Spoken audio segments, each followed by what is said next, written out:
We're gonna talk to some people, gonna have a lot of fun. We're gonna talk to some people, gonna learn a lot of stuff. We're gonna talk to some people, gonna have a lot of fun. We're gonna talk to some people, gonna learn a lot of stuff. Cause Kristin knows blank. Oh, hi, everybody. Welcome back to the Kristin Knows Blank podcast. I'm Kristin Key. I'm the host of this crazy mess. And boy, are we going to have a good day today. Oh, man. I mean, if you're feeling bad, well, get ready to not. And if you're feeling good, well, it's about to get better because we're going to have a lighthearted, fun, comedic podcast. I have a great guest on today, and we're going to laugh. They're going to answer 5 quick questions that I've written, and then we're going to play a RadLib, and everybody goes home feeling a little bit lighter. So buckle up. We're going to have a lot of fun today. I am currently on tour doing the Camp Kristin S'more Lesbians S'more tour all across the United States. Went to Raleigh, went to Boston, the Beverly, Boston area. I didn't know Beverly was a town, but it's outside of Boston. Great time around the country. DC's coming up, all kinds of the Clayton Opera House in Clayton, New York. Just anyway, check out my schedule, kristinkey.com, to see when the Camp Kristin show is going to be coming to a city near you. And by the way, while you're on the website, we have a wonderful shop with all kinds of merchandise. If you want to get a t-shirt or a Lesbian Army shirt with all the branches, the hetero reserves, the bisexual brigade, the non-binary brigadiers, I'm not sure what rank they hold, the trans special forces, go to the shop and grab yourself some clothes. I've got a Patreon. It's called the Lesbian Army. You can go there at Patreon/Kristin Key Comedy. And join the Lesbian Army. We've got exclusive bonus content, a monthly game night, exclusive merch. It's a really, really fun time. Also, I'm on Cameo. So if you want to give the gift of me, I give a shout out. Usually I write a song for everybody who gets a cameo. So find me on Cameo and give me as a gift. Did we cover all of the stuff? Are you still listening? Good, because it's about to get better. Here comes the episode. This week on the Kristin Knows Blank show, I'm joined by someone who is boldly using the force and the algorithm for good. It's Alexi Melvin. You may know her from the Star Wars universe, where she's written for StarWars.com.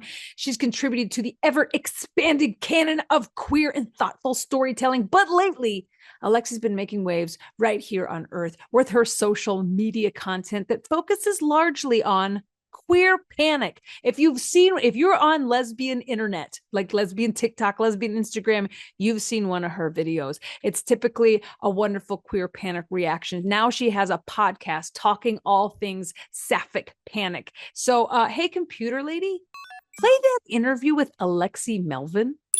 Playing interview with Alexi Melvin. Thank you so much for coming on the podcast. It's such a pleasure to have you. Yeah, absolutely. We've been orbiting each other on social for a bit, and I love your stuff. So it was about time. I think that's what's so fun about lesbian social media. We're all like, I met Megan married Megan. I've met some other fun like content creators, and I just knew we would get along in real life. So I'm glad you're now in my computer screen. Yes, absolutely. Same. So I saw you because of your Instagram. I think it was because you hit my algorithm for so many reasons, but I think it's because of our shared, let's just say, affinity for Cate Blanchett. Let's just start with Cate Blanchett. Let's start there. That's always a good starting point. So where did it begin with you and Cate Blanchett? Before we get to your videos, where in your life did Cate Blanchett first make an appearance? I remember Lord of the Rings. I do. And I remember, seeing just how ethereal, of a human being she was. And I clocked it. I definitely clocked it. But I think it was, I think it was The Aviator that I remember, because I was like, that was sort of in an era of my life that I was super into film, and I was like following everything that was coming out, and I was bored. So, her performance in that, and just like, it captivated me. And I was like, this human being is special, she just completely hooked me from that point on. And then I kind of like, familiarized myself with everything she'd ever done, and, followed her from there. So I think that was the real hook. Okay. And you've gone back and have you seen Elizabeth? Of course. That was my who? Yeah. Hello, Queen Elizabeth. I am married, Lord Burleigh, to England. Yes. Like she is I don't know. There was something there was, I guess, a line from one of her advisors in that, like, to be the queen, you have to rise above people. They have to have something to like to idolize. Right. And that's what, the Queen Elizabeth role became. But also for me, I was like, Cate Blanchett did that. She's like, we worship her. Worship. Yes. Yes. And every performance since then is just worship worthy. It's wild. Why do you think she's so popular among the queer community, especially lesbians? I think about that a lot. I think about that a lot too. Why am I so obsessed with her? Why? I know. I think it comes through that she loves us, number one. Like, she doesn't have to say it. It's just like she embraces being our queen, and it shines through. But I don't know. I think there's something that lesbians really gravitate to in women that don't carry themselves in the ways that we sort of grew up watching women do. You know what I mean? Like, she takes up space in a very unique way that's very traditionally male in a way, Right. Like, she defies gender norms in these ways that we're like, "God," it's so attractive. Yeah, she's got a overwhelming confidence, and it never seems like she's ever performing, dressing, or acting for the male gaze. It's like, Exactly that. yeah, there could be. It's like men don't exist when Correct. she's in the room. Correct. And they don't. They don't. No, I've forgotten they existed. Yeah. You talk a lot about queer panic. And for the listeners and viewers right now that have not heard this term defined, will you see if you can find a layman's way of saying, as if there's a scientific, not this scientific jargon. We want a layman's. What is queer panic? Well, I think queer panic is, I just imagine myself brought to my knees. Okay. That's if you see somebody and you feel like you want to drop to your knees because of their presence, because of, whatever they're doing, like whatever overwhelms you, like with their magnificence, that you feel the need to just fall down. Like, that's queer panic That's to such a me. great way of putting that. You know what 'Cause I mean? I Like, immediately know my first queer, uh-oh. what was that? It was Iggy from Fried Green Tomatoes. There you go. Mary Yeah. Stuart Masterson's performance. And I was holding on by a thread, but when she put on the bandana and Oh then is yeah. then sitting in the cafe, like, Yes. uh-oh. Yeah. Yeah. I'm And I on my do think knees. I think there's also an element of feeling seen, like feeling represented in a way that, is hot, like, especially a film like Fried Green Tomatoes, you're like, oh, okay. That these women are in a marriage, Yeah. and like it's absolutely it's hot, So I Yeah. think there is also an added element of like, this might not, it's not being spoken, but it's like, yeah, we feel seen. Why are so many wonderful, like, all of our favorite lesbian moments are usually unspoken? We just don't have enough representation. Oh, because I people mean, just don't know how to. There's like, yeah, and then go do some lesbian looking. Perfect. Especially like, I feel like we're probably of the same generation. You might be a little younger than I am, but similar, yeah. Yeah, I mean, we had to grasp for things, right? Right. Like, I can count on one hand the amount of films or TV shows that actually said the thing. Yeah. So, yeah, we had to sort of claim things for ourselves that weren't actually being spoken. Yeah, I think one of the first films that I was introduced to that actually had like pretty forward lesbianism was Heavenly Creatures, where it doesn't portray them in like they're not the good guys of the film to anybody but us lesbians who were like, well, you know what? They were having an off day, you know? Right. Yes. We will make allowances. Oh my gosh, that was what it with the Kate Winslet's also another a queer panic person for me. Oh gosh. Yeah. Kate Winslet is very much in my content. Yes. She's in the same way. She does not give a shit. She will, defy all the gender norms. She will say the thing, she's just, yeah, what an energy she has.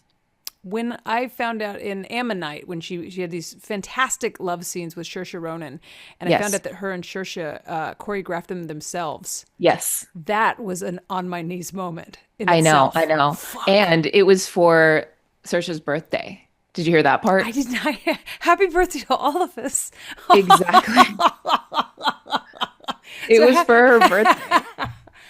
I mean, of all the places that I could sit on my birthday, I That's think correct. that would be my choice as well.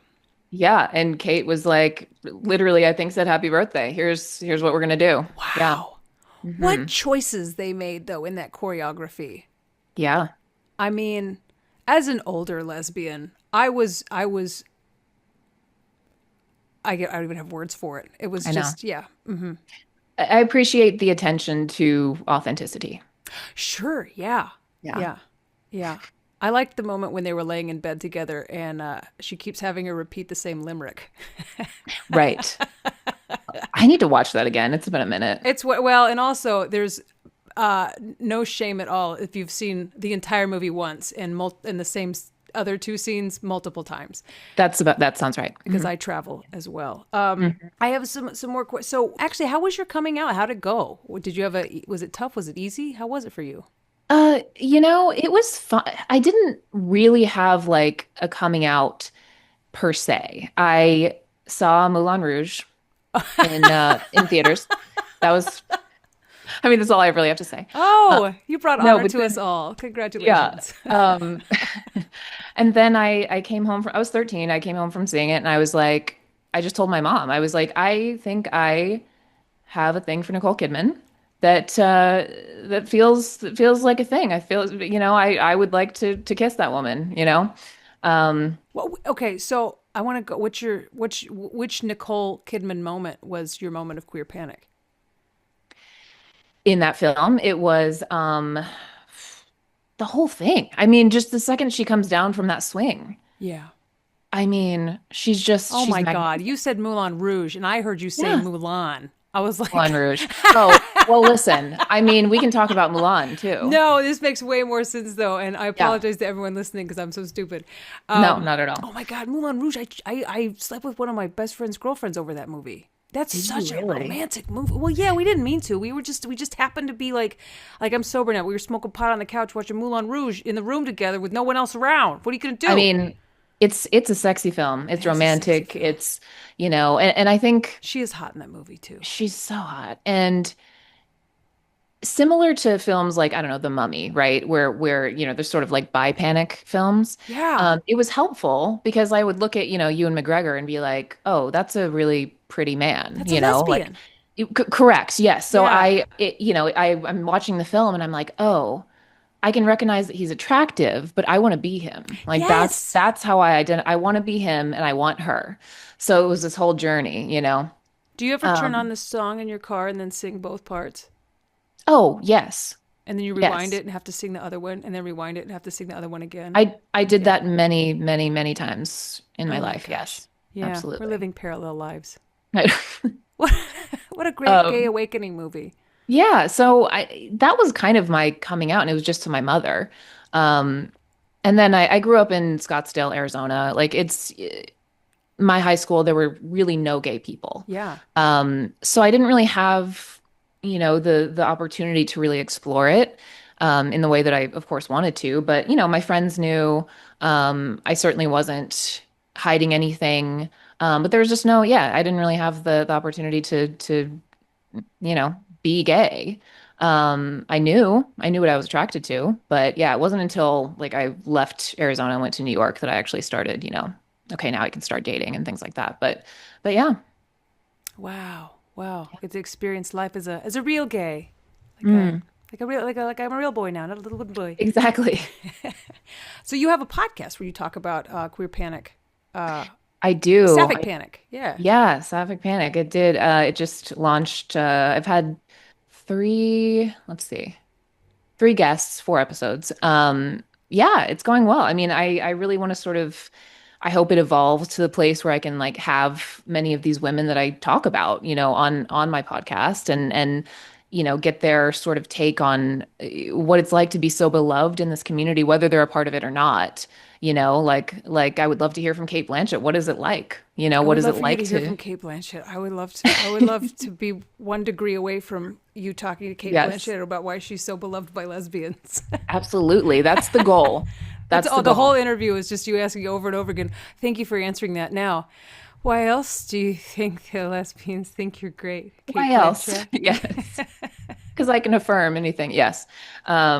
Yeah. So it's been great. I had Rachel Shelley from the L Word on Yeah, I saw last, and that. that's That's yeah, yeah, incredible. yeah. So that was amazing. She was my first L Word because I remember, and I told her this. One of the first episodes I saw, like when it was on, Showtime back in the day, was when she was in prison, like when Helena was in prison, and I was like, oh my God, like she's so hot. So it was, it was her and Jennifer Beals for me. So it was really cool to So, have what her would on. your top five, if you could have the all-star guests for the podcast? Who would you, and would you be able to like? Will you be okay? Well, I have made a TikTok with Gillian Anderson. So like I feel like after that, I think You're I gonna can do be okay. anything. How I did you think get through I'm it? Was there any kind of prep work that you did? Did you have to do like some deep breathing, or um what do guys do when they're trying not to get a boner? Like think about baseball or something? yes, honestly it was that. It was very I that. just thought about the men's baseball. Yeah, I had a friend with me. I just kept like trying to get her to distract me a little bit. I knew going in that, she had already agreed to have like a, private moment with me afterwards. And I was like, I I like the mean, way you just said that, by the way. Do you know how sexy that sounded? That Gillian have Anderson was have like, a let's private just have moment. just a little private moment with Gillian Yeah, Anderson. yeah. Ugh, stop it. It was amazing. And I mean, I do, yes, my shtick in a way is panicking, is gay panic. But once I get in the room with somebody, I'm fine. Like they're human beings. She's lovely. She's very sweet. Like she made it very easy. So Right. I was lucky in that way. But It's a yeah, lot as far easier as to like objectify somebody, and not, I mean in a loving way from the yeah, distance of like a phone screen, and in yeah, person, it's a lot harder to just be like, I think your boobs are great. right, right, right. Interview So it was, question number one: why are your boobs so great, Gillian Anderson? I think she would probably answer that. She wouldn't have a problem with that. She It's a seems very valid nice. question. I Yeah. think so too. Well, great. Now when I have her on, that's just going to Mhm. be all 10 questions. Exactly. Oh my Exactly. gosh. But yeah, as far as guests, I would like to have definitely her. I've been trying, her team is aware. So How that fun is that? hopefully. So Jillian and Kate, big two for sure. And then Kate Winslet, as we said. Um, who else? Does Aubrey Gosh, Plaza makes this list? I would love Aubrey She Plaza. has made quite a lesbian splash I just know. being herself. And then when she showed up at WNBA games, we're like, what are you doing to us? Oh, totally, Yeah. totally. The dream would be Aubrey and Catherine Hahn together. Can you imagine? See, I'm on my knees right now. You can't see it, but I'm not even in a chair. I've just been on my I knees know. this whole time See, we're thinking, demonstrating what the gay panic really looks like. oh my gosh, wouldn't that be incredible? Gosh, Because they do yes, love each other. They're they always, do. yeah. The chemistry is very much off screen. So, Have you been following the, speaking of WNBA, there's all over the internet right now are just images and videos of Caitlin Clark making eyes at, who yes. is it? Is it Stephanie Plum? I can't remember the name, but yes, I've been sent this. I've seen. Yes, for sure. And I've been told by my wife, quit making jokes that Caitlin Clark is gay. And so this isn't a joke. Yeah. We have to Yeah. talk about it. We have to talk about it. It it's beautiful and it's I so cute and it's so flirty and I know. I just love her so much. I know. I don't really follow the sports ball, but like in this instance, I'm like, okay, I could follow the sports ball. That I go to sounds sports for lesbians. So I go to so do lots I. of women's sports and I'm there in my outfits that my wife buys me because I want to see lesbians and I love sometimes it. eat a hot dog. Yeah, Yeah. I think it's pretty important. I think it is too. All right. Well, I hope they get together. Another aspect of why you're so wonderful is that you're in the Star Wars universe, and I want to talk to you about this because I'm an old school Star Wars nerd, and so how Are far you? deep does your Star Wars nerdery go? I would say it's like a mid-level. Mid. Okay. I always loved it growing up. Like the original trilogy was like my jam. Yeah. Um, if you try to quiz me right now, I will probably disappoint you. Won't do it. Um, Won't do it. Yeah, okay, no okay, pressure cool. on this podcast. Yeah. Yeah, but Literally here to shoot the shit, not to, yeah. right, right. But I did develop much more of an appreciation when I got involved and started doing voice work for some of the projects. And I got to go to, Lucasfilm and then Skywalker Ranch, and I recorded at Disney Studios and, with Mark Hamill and all these. It was insane. So, obviously my appreciation deepened after that. It was just such a crazy whirlwind of a, era of my life. So. Do you have a favorite, like either film or adaptation of Star Wars that you just go back to over and over again? Um, for some reason, Return of the Jedi, maybe. Yeah. I think Yeah. that's, yeah, I'll always go back to that one first. It got dark. That was one of the darkest. The original series started campy a little, and then it got a little lighthearted, and then Jedi came out. It was so dark. Other than the Yeah. Ewoks, it was The so dark. Ewoks. Yeah. Yeah. Well, I know that the Ewoks are a little bit polarizing, I've heard. I almost think you need them because of it keeps splitting back and forth between what's going on Endor and then what's happening with the Emperor, and it's like this Yeah. huge like good versus evil soul battle, family, what's important, and then jump, Right, right, exactly. I could see that. Yeah. Who was your favorite? Was there a character from the series that you either related to or really, really stood out to you?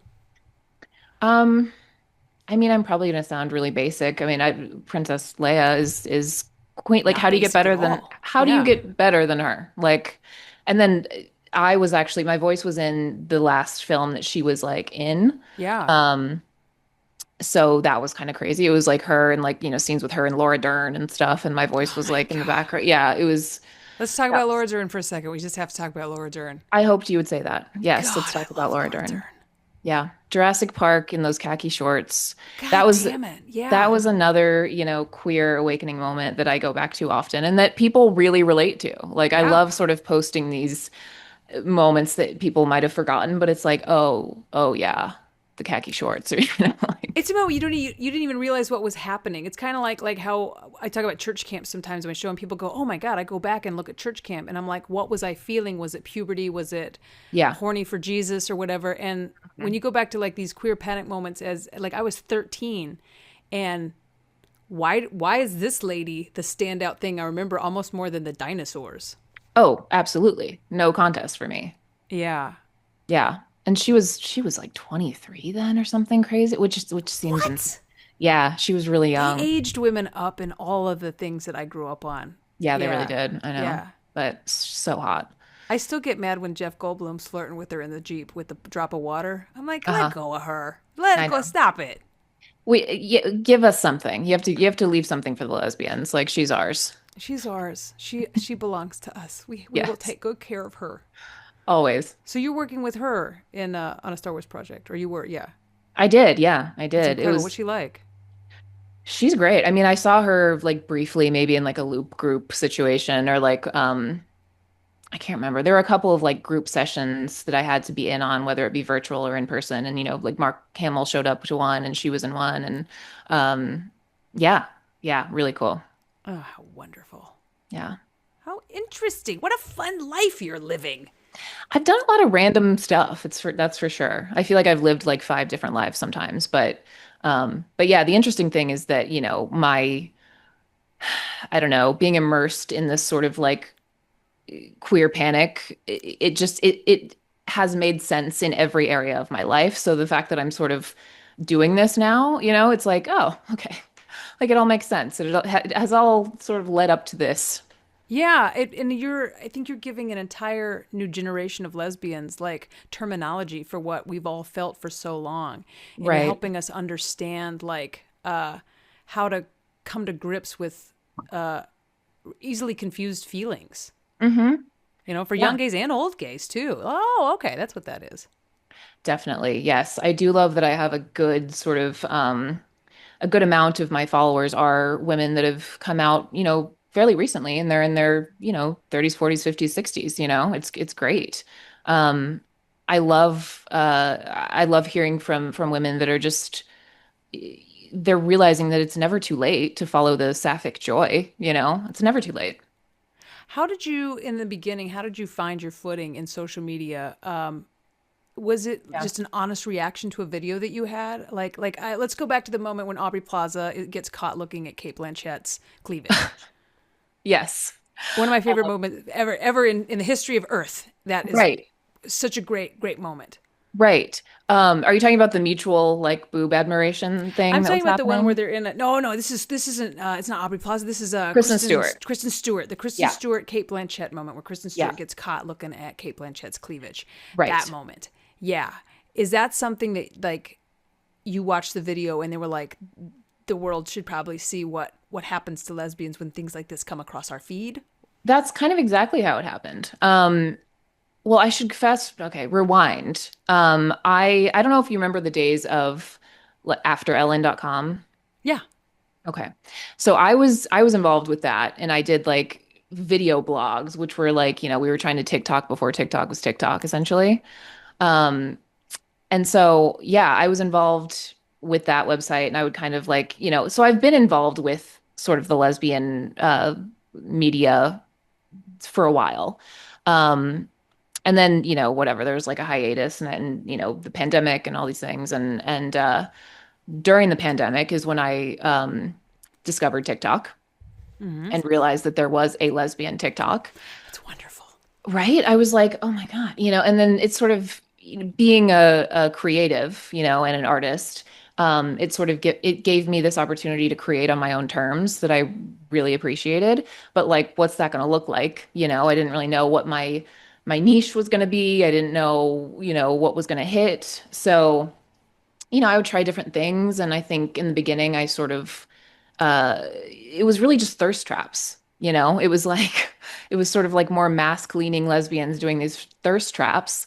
Oh, the And I one was that like, chops wood. Damn, she's hot. yes, I mean, that one, I'm yes. sorry, fun to watch. She must be very smart. Yeah, I fall for the thirst traps too. Like, Yeah. So I was like, all right, is this all there is? Like, do I have to do this to be, successful in this niche? Um, not my thing. Definitely not. Tried I'm it. like, can you? Yeah, I was like, can you chop wood? I cannot chop wood. Also not super effective when I'm just standing there kind of like looking at the camera and like, you know what I'm talking about. Like I the do. I'm hey with you. mama I mean, lesbians. Yeah. yeah. So not my thing. And then I'm trying to think, I can't really pinpoint an exact reaction video that it was, but it was something like that one that you were talking about, the Kristen Stewart, Cate Blanchett moment. And I remember just like reacting to it and people loved it. They I think it was wanted the first one more. I saw of yours. Yeah, Really? Okay, yeah. yeah. Yeah, they loved those sort of very authentic reactions to these sapphic panic moments and talking about the women that affect us so deeply and so it just evolved from there. Oh, it's wonderful. It gives us. I think it's. You talk about queer visibility is great, but also these moments that you have, the reactions you have. Those are the reactions we have that are Yeah. watching them. So it gives us visibility. Like, oh, I am not alone sitting No. here. Yeah, and No, just yeah. appreciating this moment. Yeah, and going back to the, I post a lot about the moments that we remember having triggered something, like there's like a whole subset of my followers that are Xena, like and then the ones that, watched I don't know, whether it be like uh The Craft or Buffy or there's so many. I'm a deep diehard Buffy fan. Yeah, Yeah, there you go. yeah. So there's so many sort of subsets of like, you know, deep cuts and like, oh Yeah. my gosh, I remember that too. And so it's great. That's really neat. Ah, man, so fun talking to you. This is a podcast in 3 parts. And Okay. so I've got to ask you 5 quick questions and play a Mad Lib with you before I turn you loose. It's time for 5 quick questions. Number 1, what do you listen to when you want to feel happy? When I want to feel happy, I tend to go to 90s pop nostalgia. Oh, nice. Yeah. Yeah, that'd be fun to ride with you in a carpool. Question number 2, what do you listen to when you feel sad? I would say I go to sweeping Broadway scores that I love. Excellent, excellent. Yeah. Question number 3, you're celebrating. What do you put in your mouth? Oh, let's see. What do I put in my mouth? I want to know how many things just went through your head. Many things, at least five to six things. I do love a good coffee beverage. So Okay. I'll do a coffee, something or Celebrate with other. a nice coffee. All right. Of all the queer panics, who would make you queer panic the hardest in a room or on an? Let's say you're trapped on an elevator. Who would you queer panic the hardest over? Normally I would say Jillian, but since I've already met her, probably Cate You Blanchett. get into an elevator and it's just you in the elevator. The doors are closing and in comes Cate Blanchett and the doors Blanchett. close. That yeah. Would die, yes. Oh, what a wonderful moment. And question number 5: what do you want your last words to be Last words. if you got to choose them? Why are you doing this to me? Okay, hold Oh, on. these are 5 quick questions. Oh my gosh. Let's see. It's so funny. What if I ask it and whatever you say ends up being your last word? So let's Right. make it count.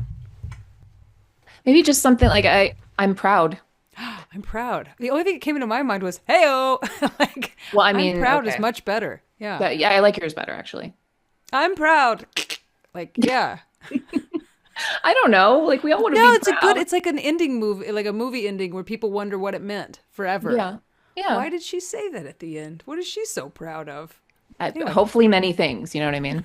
Great answers. Yeah. And now it's time for RadLibs. Favorite part of every show is where I thank you for coming on and thanks for agreeing to stick around and play a RadLib with me. This is a story I've written specifically for you, and I've left out some parts of speech. And Oh gosh. give me the parts of speech. Together, we're gonna make a hilarious story. Are you ready to play? I think so. Perfect. Okay. I need a place. Any place. Disney World. Yes. Oh, perfect. Are you a Disney World fan? I am. I very much am. World or land? I have appreciation for both, for different reasons. Yeah. I'm closer to Disney World now, but I love both. I love Disney World, and I could just shit on Disneyland because of how much I love Disney World. I just think Really? Okay. it's so big and awesome. You could be there for 2 weeks and not do everything. It's true. And Disneyland, you could, and I've got friends that are watching this right and are listening that are so mad at me because they spend Yeah. all of their special events at Disneyland. It's so special to us. I'm like, fuck Disneyland. Disney World's amazing. I do understand. I get it. I don't know why I went on that rant. I need an emotion. Okay. Anxious? Yeah. I'm gonna put anxiety. Anxiety. Okay. An obsession. Actresses over 50. We are so similar. What is it? What one of my road openers accused, she's like, why do you have such a thing for moms? I'm like, these women aren't moms to me. No. These women are like aged beauties. Like, I don't. I mean, they are mother, right? Like in every sense of like Yeah. that word has become, but Like yeah, Helen Mirren? I Oh. would. Yeah. absolutely. A first name. A first name. Let's go with Nicole. Yes. Okay. An appliance. Toaster. Yep. A verb. Jump. Yes. I love that you're laughing. Well, I get to see the I know. story before you do, I'm so glad. it's not fair. I just try to keep my laughs to a minimum. It's okay. An adjective ending in est. Ooh. I keep going to sexiest. Let's Yup. do sexiest. Your first answer is always the right one in a Mad think Lib. so. Always, always. A gay icon. Can we do Olivia Newton-John? Yep. Great. Man. Yeah, I watched Grease for the first time when I was like 14. I was late to the party. A little late to the party, yeah. And I couldn't, well, my dad's a minister, so we weren't allowed to watch. And so like it came on TV. And then I was like, now I know I wasn't supposed to watch it. Yeah, What are fair. those pants? Oh. Those pants, they leave an impression. They do leave an impression on us and probably her. Probably. Yeah, she had to be sewn into them. Oh. Yeah. That's both awful and wonderful at the same time. I know. It's good trivia. A pet name. A pet name, like a term of endearment or like a name of a pet? I have no further information. Great. Let's see. We'll go with sugar because it could be either. Perfect. I love it. A noun? Chapstick. Yes. Oh my God. And now a lesbian staple. Okay. That could have been one of those as well. Yeah. What makes it interesting? Lesbian staple. A flannel. Yes. An illness or disease? Let's see. Strep throat. Yes. Oh, that is the worst. A plural noun? Coffee mugs. Yes. You've reached the point in this Mad Lib where you're just finding items in your home. Kind of, sorta. I'm looking around. I'm not gonna lie. I do this a lot. I know at which point people are like, my keys. Yeah. A frequency, like how often? Rarely. A food. String cheese. Yes. A verb ending in ing. Kissing. Yes. Body part. Hand. Excellent. We have a story, my friend. Yeah. I'm excited. Written a fantastic story just for you, and this is because of your work in the Star Wars universe. It's called Rise of the Queer Walker. Oh my. I think it's going to be a gay Star Wars story. Holy shit. I'm so excited. In a Disney world far, far away, a new kind of Jedi rises, fueled by anxiety. She travels the galaxy with one thing on her mind: actresses over 50. Oh my God. This summer, prepare yourself for the most fabulous installment of the saga yet: Star Wars Rise of the Queer Walker. So in so far. So in. Meet Nicole Queerwalker, a former moisture farmer turned rebel lesbian who discovers a hidden message inside a toaster that says, "Jump me, Nicole. You are the sexiest hope for the lesbian Jedi Order." Please continue. Will do. Guided by an ancient queer Olivia Newton-John and a non-binary droid named Sugar, they must defeat the evil empire's newest weapon, the Death Chapstick, which can erase an entire planet's flannel in one blast. Oh no. The stakes could not be higher. Shortly after beginning her lesbian Jedi training, tragedy strikes when her beloved mentor is struck down by the evil Strep Throat. With her final breath, probably with a sore throat and bad breath, she whispers, "May the coffee mugs be with you, rarely." Now, fueled by rage, grief, and string cheese, Queerwalker must save the galaxy or die kissing. The fate of the entire galaxy rests in one person's hands. She is Nicole Queerwalker. Wow. Well done. I think the string cheese really shaped it, you know? Well, instead of a lightsaber, it's what she carries. I mean, sounds tracks for me, for sure. Hey man, I would watch this whole thing. I'd love to cast it with all of our queer icons. I agree. I mean, I was thinking of Nicole Kidman the whole time because Nicole, you know? Yeah. She's Nicole Queerwalker. I think she'd be into it. I want to see some epic string cheese battles. Me too. Me too. Well, tell the listeners and viewers where they can see you, where they can find you, and what you have coming up. Yeah. You can find me on TikTok, Instagram, the Alexi Melvin.